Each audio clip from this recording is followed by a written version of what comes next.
Block अड्डाबहाल ग्राम पंचायत स्थित राउतबहाल Lakshmidhar high school परिसर रे विशिष्ट स्वाधीनता संग्रामी पूर्वतन मंत्री और दैनिक समाजर दीर्घतम संपादक भाव कार्य करिथिबा डॉक्टर राधानाथ रथंक जयंती उत्सव पालित हो जाय। वरिष्ठ शिक्षक जयदेव मल्लिकंक सभापतित्व रे आयोजित यह उत्सव रे समाजसेवी और साहित्यिक सुभाष चंद्र नायक मुख्य अतिथि भाव में जोग देई डॉक्टर रथ जणे गांधीवादी गोपबंधु अनुगामी हेबा सह ज्ञानर भंडार थिले बोली कहिथिले। अवसर प्राप्त उद्यान कर्मचारी रविंद्र कुमार दास सम्मानित अतिथि भाव में जोग देइथिले।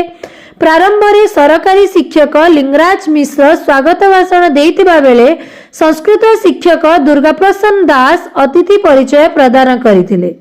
एहा परे हिंदी शिक्षक घनकिशोर साहू किराणी रंजीत माझी प्रमुखंक नेतृत्व रे डॉक्टर रथंक स्मृति उद्देश्य रे अतिथि मानक ग्रहण रे वृक्षारोपण कार्यक्रम करा जायतिला। शेषरे प्रधान शिक्षक चित्तरंजन पंडा धन्यवाद अर्पण करथिले।